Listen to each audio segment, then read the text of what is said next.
ફેક્ટરીમાં થયેલા બ્લાસ્ટમાં શ્રમિકોના મોતનો આ સમગ્ર કેસ સુપ્રીમ કોર્ટમાં હવે આ કેસ પહોંચ્યો છે। પીડિતો વતી વકીલ ઉત્કર્ષ દવે સુપ્રીમ કોર્ટમાં અરજી કરી બ્લાસ્ટ કેસમાં અધિકારીઓની જવાબદારી નક્કી કરવાની માંગ કરવામાં આવી છે।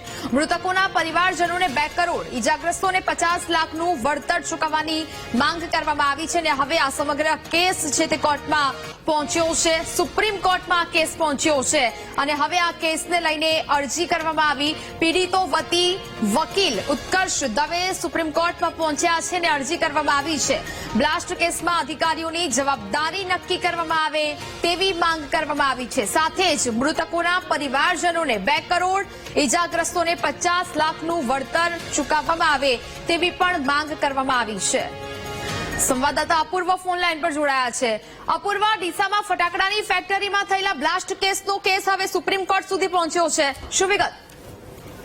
જી, ચોક્કસથી વાત કરી તો ડીસામાં જે ફટાકડાની ફેક્ટરીમાં બ્લાસ્ટ થયો તેમાં 21 શ્રમિકોએ પોતાના જીવ ગુમાવ્યા હતા અને તે બાદ સરકાર દ્વારા પણ વળતરની જાહેરાત કરવામાં આવી હતી ને એક એસઆઈટીની રચના પણ આ ઘટના બાદ કરવામાં આવી હતી। પરંતુ હવે જે પ્રકારે એસઆઈટીની ટીમ જે તપાસ કરી રહી છે તેમાં અધિકારીઓની છટકણી બહાર આવતી હોય તેવું લાગી રહ્યું છે અને તેના જ કારણે હવે ડીસાની ફટાકડા ફેક્ટરીનો જે સમગ્ર મામલો છે તે સુપ્રીમ કોર્ટ પહોંચ્યો છે અને પીડિતો વતી જે વકીલ ઉત્કર્ષ દવે છે તેમણે સુપ્રીમ કોર્ટમાં અરજી કરી છે કે બ્લાસ્ટ કેસમાં જે શ્રમિકોના મોત થયા તેમાં આ અધિકારીઓની જવાબદારી ફિક્સ કરવામાં આવે તેવી માંગ જે છે તે અરજીમાં કરવામાં આવી છે અને તેમજ મૃતકોના પરિવારજનોને 2 કરોડનું વળતર અને ઇજાગ્રસ્તોને 50 લાખનું વળતર ચૂકવવા માટેની માંગ કરવામાં આવી છે। કારણ કે છેલ્લા ઘણા સમયથી એસઆઈટીની રચના થઈ છે પરંતુ કોઈ જવાબદાર અધિકારીઓ સામે કોઈ પણ પ્રકારના પગલાં લેવામાં નથી આવ્યા કારણ કે ફટાકડાની ફેક્ટરી બેફામ ચાલી રહી હતી અને જે પણ અધિકારીઓની જવાબદારી બનતી હતી તપાસ કરવાની કે